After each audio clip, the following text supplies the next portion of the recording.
Halo guys, di dunia yang dipenuhi kisah, hanya sedikit yang mampu membuat kita terdiam, berpikir, dan tenggelam dalam narasi yang tak terlupakan. Selamat datang di channel The Novel Speaks, tempat di mana setiap kata menjadi dunia dan setiap cerita hidup kembali lewat suara. Mari kita lanjutkan kisah Kim Dokja di Omniscient Reader's Viewpoint. Bab 266, episode 50, Kisah Dokya 3. Penglihatanku menghitam sebelum perlahan kembali. Rasanya seperti kesadaranku baru saja mengalami mati lampu. Aku berkedip bingung, hanya langit-langit gelap yang terlihat. Apa yang terjadi? Aku menarik napas dalam-dalam, mencoba menggerakkan kepalaku yang terasa berat, dan mulai berpikir.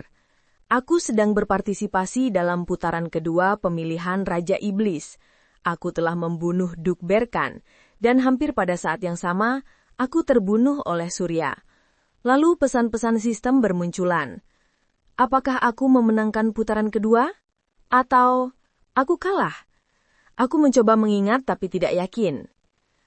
Kau telah merebut kalimat musuh dan memenangkan permainan. Sepertinya aku mendengar pesan itu. Kalimatmu telah direbut dan kau kalah dalam permainan. Aku juga sepertinya mendengar pesan itu. Mungkin keduanya? Tapi mana yang muncul lebih dulu? Untuk saat ini, aku tidak tahu. Kau telah mati. Hanya pesan itu yang pasti. Aku mati dalam permainan dan kini terbangun di tempat ini. Aku perlahan bangkit dari tempatku berbaring dan barulah bisa melihat sekeliling dengan lebih jelas. Banyak lampu kecil dipasang di antara ceruk-ceruk dinding, menerangi kegelapan luas. Tempat ini asing, aku belum pernah ke sini sebelumnya. Ada papan bertuliskan 000 sampai 100 dengan rak-rak buku besar di sekitarnya. Bau buku memenuhi udara, seperti perpustakaan universitas. Perpustakaan? Kenapa aku di sini? Aku menarik satu buku dari rak terdekat dan membuka halamannya. Setelah kematian Lee Selwah, Yu Jong-hyuk berpikir berkali-kali bahwa ia seharusnya mati. Ia tahu tak akan pernah bisa menang hanya dengan bakat dan keterampilan. Akhir dari skenario tidak terlihat, dan kekuatan para konstelasi terlalu besar. Dendam untuk Lee Ji-hye dan Lee Selwah tak akan tercapai. Dalam keputusasaannya, Yu Jong-hyuk berpikir, bagaimana jika aku memiliki sponsor? Sebuah adegan yang tidak digambarkan secara rinci di Wise of Survival, tapi aku tahu bagian ini. Aku telah membayangkannya puluhan bahkan ratusan kali. Konstelasi tantanannya menginginkan kamu menjadi inkarnasinya. Inilah pertama kalinya Yu Jong-hyuk menerima sponsornya. Dalam regresi 0, Yu Jong-hyuk berlatih tanpa sponsor, tapi akhirnya harus berlutut di hadapan seorang inkarnasi. Atribut baru, regresor, sedang berkembang. Inilah kisah saat Yu Jong-hyuk pertama kali menjadi regresor. Aku menutup buku itu secara refleks dan melihat judulnya. Yu Jong-hyuk, catatan ke-56 dari putaran ke-0. Tiba-tiba aku menyadari apa tempat ini. Saat mataku menyesuaikan dengan gelap, aku melihat sekeliling lebih jelas. Ini adalah perpustakaan di mana seluruh catatan Wise of Survival disimpan. Aku bergumam dengan lelah. Sepertinya lebih dari 3149. Wise of Survival memang panjang, tapi tidak sampai sejauh itu. Ruangan luas ini dipenuhi dengan buku. Bahkan jika aku menghabiskan seluruh hidupku, mungkin aku tidak bisa membaca separuhnya. Lalu kepalaku terasa pening. Ingatan yang terlipat seperti menetas dari cangkang telur. Tempat yang jadi terasa asing kini mulai tampak akrab. Lampu-lampu di ceruk, rak-rak buku, semuanya terasa deja vu. Bulu kuduku berdiri dan sensasi kuat menghantam pikiranku. Aku pernah ke tempat ini sebelumnya. Kapan ya? Suara itu menggema di seluruh perpustakaan. Aku mengenali nada itu. Dinding keempat? Seluruh perpustakaan bergetar lembut. Diwamu dalam bahaya. Bahaya? Aku memanggilmu. Jadi dinding keempat yang memanggilku ke sini. Tak sulit menebak maksudnya. Apakah kamu juga di sini? Benar. Bagaimana aku keluar? Di mana pintunya? Hei! Aku memanggilnya beberapa kali lagi tapi dinding keempat tak menjawab. Mungkin dia tertidur lagi seperti biasanya. Jadi aku harus mencari jalan keluar sendiri. Kau tidak bisa menggunakan Omniscient Reader's View di lokasi ini. Kau tidak bisa menggunakan bookmark di lokasi ini. Semua kemampuan yang kumiliki diblokir. Aku berjalan jauh tapi tak bisa melihat ujung perpustakaan ini. Kemanapun aku menoleh, utara, selatan, timur, barat, tak ada jalan keluar. Aku mulai yakin bahwa aku tak bisa melarikan diri, dan rasa nyaman aneh menyelimutiku. Surga. Kemanapun aku melihat hanya ada Ways of Survival. Dunia penuh Ways of Survival. Mungkin aku akan bahagia jika datang ke sini sebelum skenario dimulai.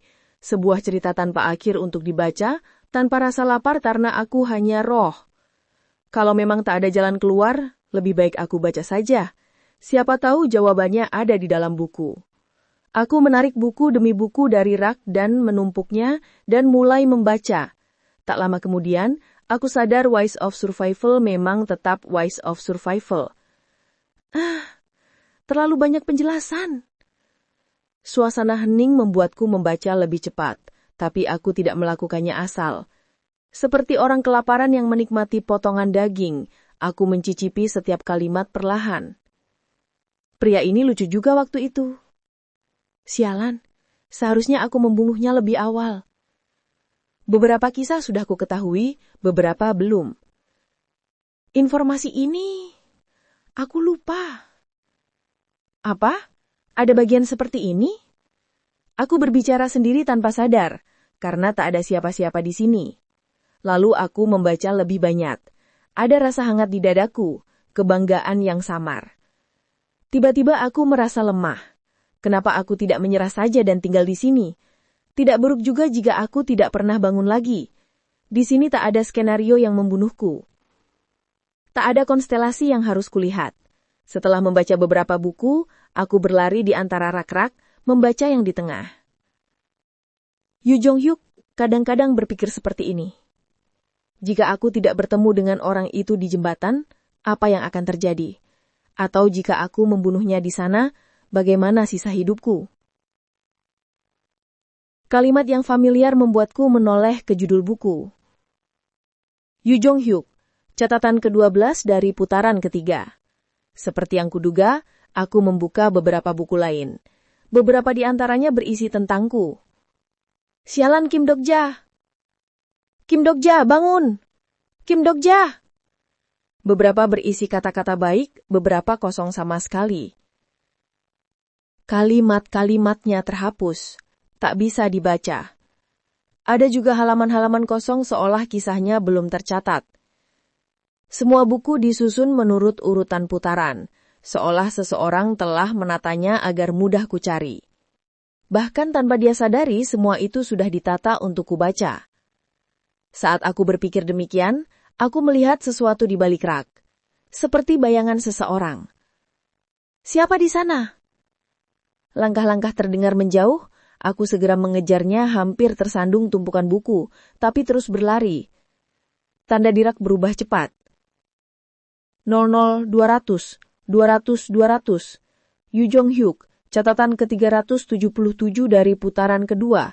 Yu Jong-hyuk, catatan ke-473 dari putaran ke-31. Beberapa buku terhenti karena tabrakan tadi. Yu Jong-hyuk, catatan ke-573 dari putaran ke-27. Yu Jong-hyuk, catatan ke-681 dari putaran ke-12. Napasku terasa sesak, meskipun aku hanyalah jiwa. Tapi aku terus berlari. Kesempatan ini tak boleh hilang. Berhenti! Begitu aku berteriak, lantai di depanku tiba-tiba menghilang. Aku nyaris jatuh jika tidak segera berpegangan pada rak di samping. Yu Jong-hyuk, catatan ke-1863 dari putaran ke-22. Yu Jong-hyuk, Catatan ke-1863 dari putaran ke-23, Yu Jong-hyuk. Catatan ke-1863 dari putaran ke-26. Buku-buku menimpa kepalaku terasa sekeras pukulan Yu Jong-hyuk. Aku keluar dari tumpukan buku dengan susah payah, bayangan yang kukejar sudah lenyap. Sialan. Di depanku terbentang tebing, tak terlihat dasarnya. Aku menatap ke bawah terpikat.